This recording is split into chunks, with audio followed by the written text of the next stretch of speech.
Hello everyone. Let's look into an example where we have been given a generated clock properties and we have to derive a waveform out of it. So this is a regular practice that is being done in industry. We have this constraints. There is something called as constraints.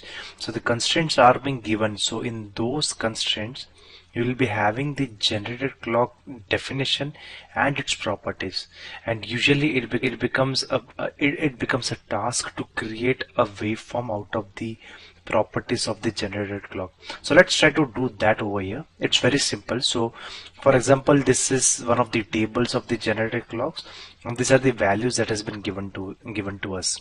So for example, the name of the generated clock is being given as gen_clock. The source name or the source port name or the pin name is being the master clock, and the edge is given as 246, and the rest are dash. There are no values for the remaining ones. So out of these three information, how can we derive a generated clock? It's very simple. So we know what does the edge means, we know what does the name and what does the source mean, and the master pin and port name means. We know all this. So let's try to bring up over here. So for example, we have this master clock with this particular waveform, and the edge numbers are being written over here. This is the first edge, this is the second edge, this is the third edge, and so on. Okay, so we have this edge numbers. Now what the table says is the first rising edge of the generated clock arrives at the second edge of the master clock. Okay, so it says that the first rising edge of the generated clock arrives at the second edge of the master clock. So let's draw that. So your generated clock, the first rising edge arrives at the second clock edge of the master clock or the source clock. The next what it says is your first falling edge of the generated clock arrives at the fourth clock edge of the fourth edge of the source clock. Okay, so let's draw that. The next falling edge will come something like this over here. Okay, next it says that the next rising edge or the second rising edge of the generated clock comes at the sixth edge of your master clock, comes at the sixth edge of your source clock. So this is, yeah, and that's it. This is the waveform that we have.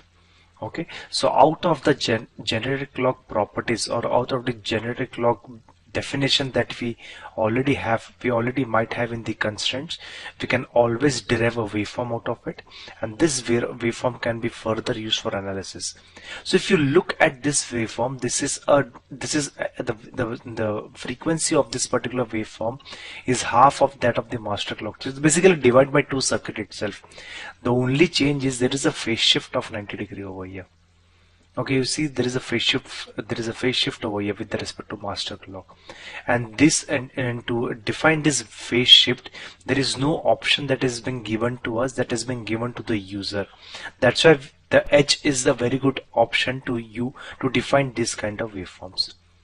Okay, so moving on, let's look into another example where we have been given an inverted option as well. So the inverted switch is on.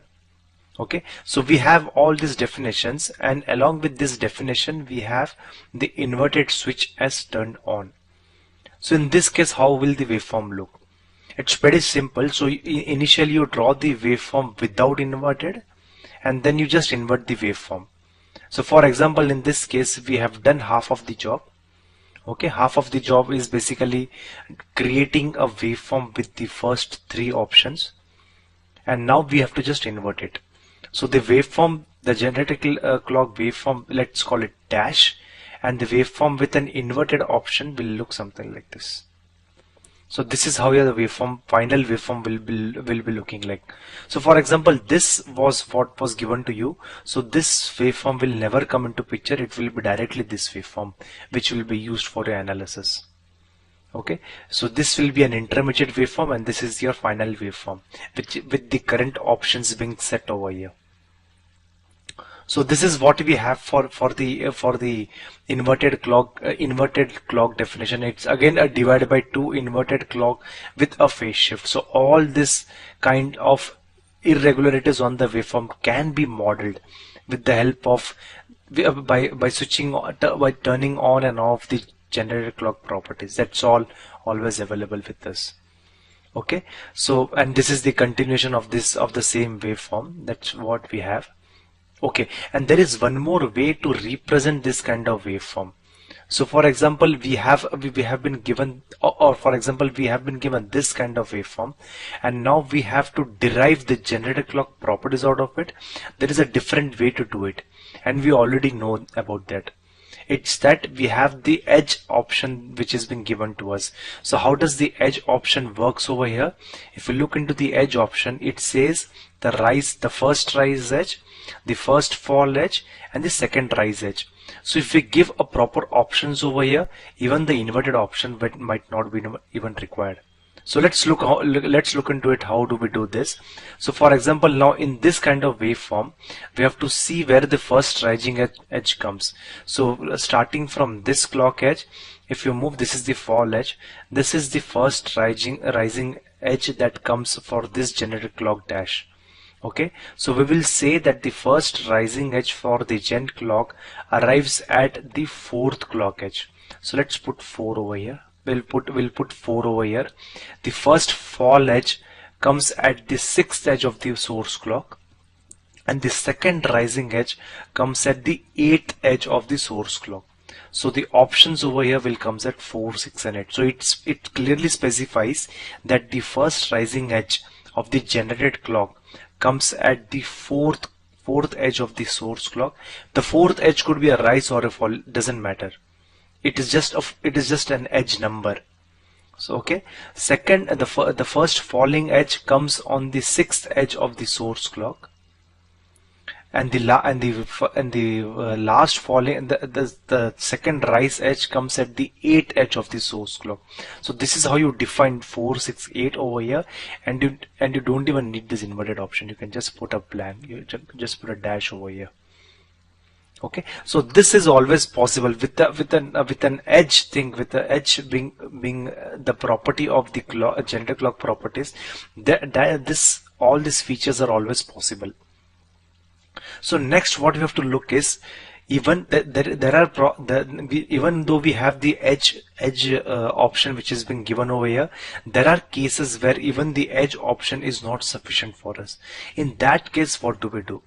So what we'll do is, there is some before getting into that problem statement, let's derive some generated clock. Okay, so for example, we have been given this master clock. Okay, and in addition to the master clock edges, we have the time period as well. We have been given that this is 0 nanosecond, this is 2 nanosecond, this comes at 4 nanosecond, 6, 8, and 10 nanoseconds respectively. So it says that your first edge of the master clock arrives at 0 nanosecond. Your second edge of the master clock arrives at 2 nanosecond. Your third edge of the master clock arrives at 4 nanosecond, and so on. This is what it represents. Okay, now if you see over here, the period of the clock of the master clock is 0 to 4 nanosecond, because this is the one that forms one complete cycle. So 0 to 4 nanoseconds is the clock period of this particular master clock. Okay, now if you have a waveform, something, if there is a circuit that creates a waveform which is something like this, in that case, how would you fill up your generated clock properties? Because if you see over here, you can always have the first rising edge which is exactly at the first edge. You can have your second rising edge which is also exactly at the fifth edge. But what about this particular edge which is neither on the second nor on the third? It lies somewhere intermediate, let's say on 3 nanosecond. So in that case, how do we solve this kind of waveform problem, or how do we interpret, how do we code this kind of generated clock properties? So what we'll do is, since this will take a bit of explanation, we'll stop over here and we'll try to code this kind of waveform in the next video. Thank you.